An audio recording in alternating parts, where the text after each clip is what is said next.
All right, welcome everyone. Today we have Bobby Muuss, head coach at Wake Forest University. Hello, sir. How are you? I'm doing well. How are you, Eric? Good. I'm going to brag on you for a second, and then we'll dive into the meat of it. Since arriving at Wake Forest in 2015, you've done some amazing things there. Compiled more wins than any other coach in that period of time in Division I college soccer. Four straight ACC Coach of the Year honors, which is amazing.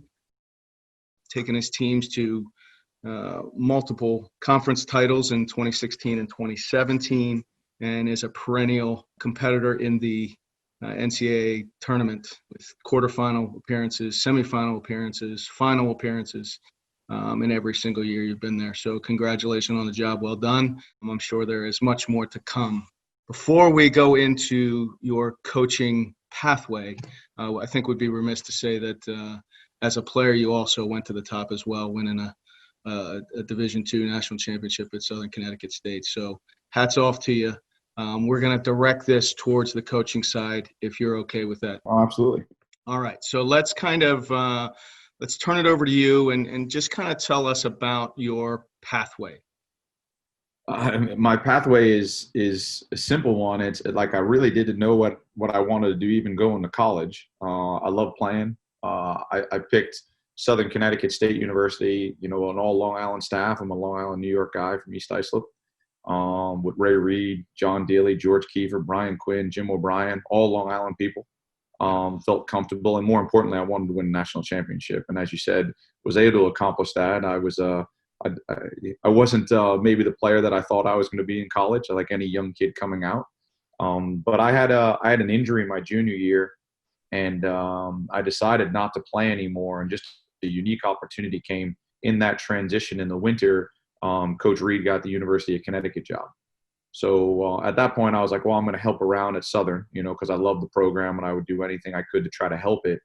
And with that, Coach Reed gave me a call and said, hey, how would you like to come to the University of Connecticut with us at the end of the semester, and start your coaching career and finish your degree at the University of Connecticut? So obviously I didn't have to do a lot of thinking about that. So literally I went from being a player and then 6 months later trying to learn from one of the best and one of the best environments and really try to build a program with Coach Reed and the UConn staff. And, ironically enough, I roomed with George Kiefer for 4 years, and now he's a rival up the street, one of my best friends, but playing at State. We play him on Saturday. So I sacrificed a lot. I've never been on a spring break, because I've been working, but to this day, it's the best decision I ever made. So I was at the University of Connecticut for 4 years with Coach Reed and George and Coach Daly, and fortunate to go to 2 Final Fours with Coach Reed, and really in the back, in the trenches, just seeing how to build a program and how to build a positive culture. And then, that last year, Coach Vidovich at Wake Forest gave me a call and had an opportunity and an opening here at Wake Forest. So I came to be Coach Vidovich's assistant. I was here for 6 years. Mm-hmm. My last year in 2006, we went to the program's first ever College Cup in St. Louis. After that season, I got a call from the University of Denver, and they wanted to rebuild the program. And never been to Denver, I flew through it a bunch of times recruiting, but never been to the university. And what they wanted to do is they wanted to build a really good competitive national contender at University of Denver, and building stadiums and adding locker rooms and increasing recruiting budgets, and, really wanted to make a splash in college soccer, and jumped at the opportunity, was there for 8 years. I learned a lot on the fly. I could tell you, I don't know if I was ready to be a head coach, but at that point, you don't have a choice. You have to survive. So a little bit of a roller coaster where you just learn on the fly every day. What it's like to be, the differences between being an assistant coach and being a head coach are very different. It's a very lonely world, I could tell you. But we went to in 8 years, we went to the program's first, Division I NCAA tournament, and we did that a few times. And then when the job opened here in 2015, very fortunate to be considered. And I've been back at Wake Forest ever since, and just trying to really continue the culture that was set before me, and trying to continue to get good players to want to play here and play the game that we feel is a real attractive brand, and just trying to continue a really positive culture of winning.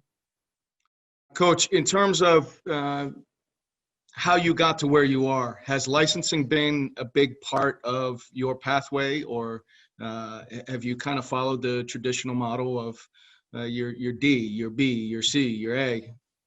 I don't know if I follow the traditional model in terms of the time that it took me to do all those, with some other educational stops in between for sure. I know.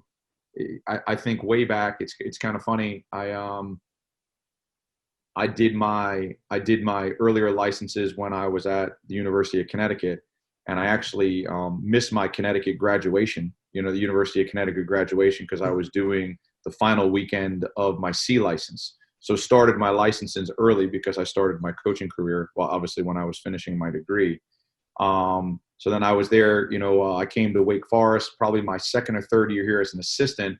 I did my B out in California, and what an incredible experience, an impactful experience it was. I was with Ziggy Schmidt, and it was just learning from one of the best, coaches in American soccer history. And it just built a relationship with Coach Schmidt there, and that was an incredible opportunity for me. With that being said, is with the time that I put in recruiting and being on the road, and the time that it is now, you're starting to grow a family, and then you become a head coach and you got even more time and more responsibility. I procrastinated on doing my A.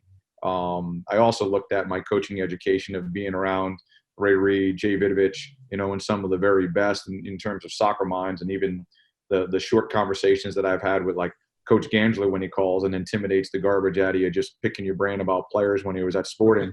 I felt like I got off the phone one day. I'm like, Coach, I was talking to Jay. I'm like, I think I just did my A course with Coach Gangler in the last 30 minutes. And when he was asking me about, about a player, I remember he called me about Michael Parkhurst, and he was like grilling me. And I was like, Jay's in the other room. You can talk to him. I was intimidated.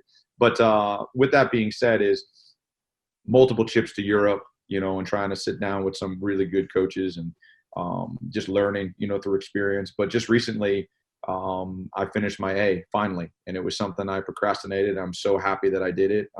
Leslie Gallimore was an incredible instructor for me, and just she still continues to be a mentor, and just communicating, weekly with our group, and the experiences and the mentorship and some of the great young coaches that I met doing it. I was obviously a little bit older in the group, given my pathway with licenses, but it's been a great experience, and I'm happy I did it.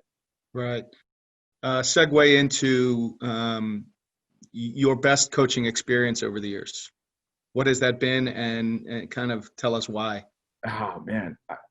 I think whenever you think coaching experience, you think of winning, right? Not a lot of people say it's losing. I would say that as well. There's a couple. I mean, how do you categorize it? I mean, selfishly, you want to do it when you're leading a program. I think the 2016 season, where we went on the road in the middle of the year and lost a hard-fought game to Clemson 1-0. And I remember in the locker room, Ian Harkes came in and he goes, if we play like that, we're going to do great things this season. And we went on to the ACC final, where we beat Clemson 3-1 again in the final in Charleston. And I just remember just holding the trophy in the locker room by myself. And I said, holy cow, right? Wake Forest hasn't won one of these in over 25 years, with some great programs and some great teams. And this is something, no one's ever going to be able to take away from the program, from these players, from the staff. I would think that just being I believe the ACC Championship is the pinnacle of college soccer. I know most people would say the NCAA Championship, but the team that you have to beat to win an ACC Championship, as you know very well, Eric, is incredible, right? And I would probably have to put that at, as one of the best coaching memories so far. Right. On the flip side, worst. Has to be the national final that same year. Yeah. You're sitting there, and it's you played a really good, Stanford team at 0-0. You have one of your players going up to take a penalty to win the national championship, right? Something, again, no one could ever take away from you, no matter how bad of a coach you are the next 20 years, right? You still have a national championship for the program, for the players. And to go from being up a PK to actually losing 2 shooters later, that is because you just went from so high to so low so quick. That is, and it's one of those. I'm not naive either. It's like to think, when are you ever going to be in that situation again? It's so hard. Some people get to a college cup, never go back. Some people win a national championship, never go back. But that does motivate me to this day as well. And in your time, you've had the fortune of leading and guiding some fantastic players. Talk about who those might be and why. Well, I hope they're not listening. That's the problem, right? Because you got to pick one. There are a number. Yeah, I've been very, very lucky. I think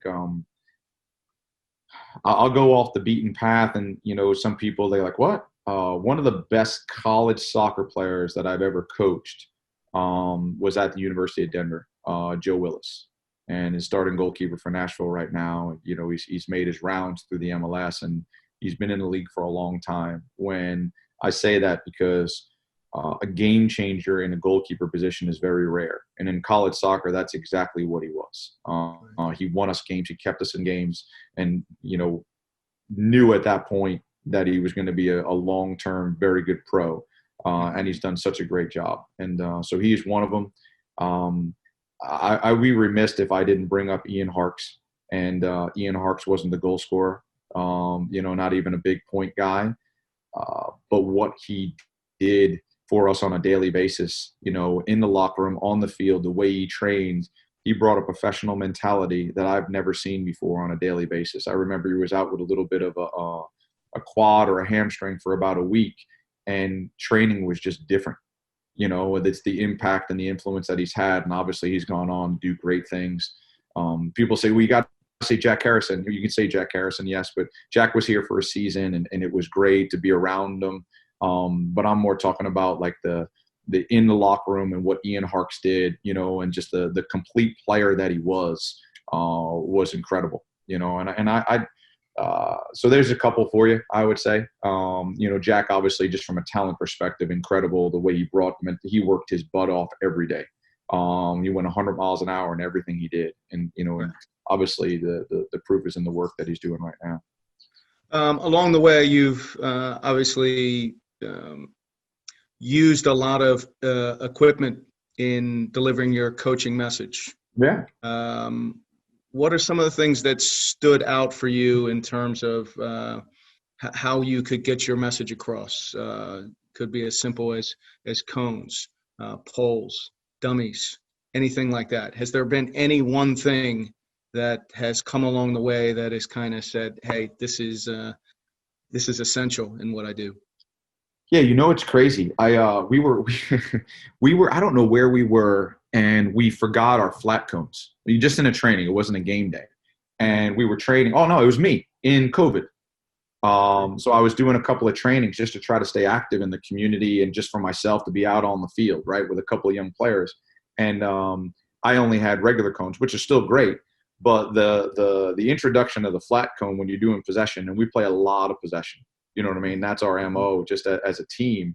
And balls, I'm like, what would we do prior to, the quick little flat coat, right? So we have an overabundance of those, and they're all over the place. And I will say that the big thing for us is we do a tremendous amount with our small goals, our mini goals. And just our guys know there's a routine. We do a lot of midfield third play with penetrating passes, using those as the lanes.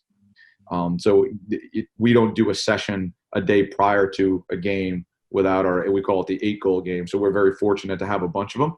I think if we invested in one piece of equipment over my 6 years here, it's probably the 20 small goals that we have out on Spry. But it's great. We see guys out there playing small side, or we're doing 8-goal games, doing 4-goal games.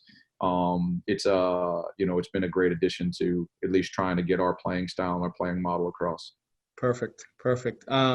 What advice would you give to young coach Bobby Muuss? Listen, do not speak. I'm quick to speak and not listen. I still have a problem to this day, but I was probably a little bit more boisterous younger. The other thing too is just try to learn as much as you can from the people around you. And I think I did a good job of that. But I told it, like, if I can go back, I was at Wake Forest for 6 years, and I'm more worried about the office work and the recruiting, you know what I mean, and trying to get good players than I was probably picking brains of the staff and watching more video and better preparing myself to be a head coach. I can't go back in time now, but I make up for it, just with hard work right now. But just listening and learning as much as we can, and just realizing that we don't nearly know as much as we think we know. And there's someone out there that knows a little bit more than you, and you just got to constantly continue to learn. And I think I was probably stubborn at the beginning, and I'm more open as a coach now than I've ever was as a younger coach. And it's crazy. You would think as younger you should be doing that more.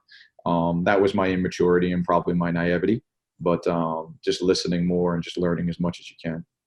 Perfect. Well, listen, I know you're a busy man. Good luck against NC State this weekend. Thank you for your time, Coach. Much appreciated. Good luck. Thanks for everything you guys do for the game, and appreciate the opportunity.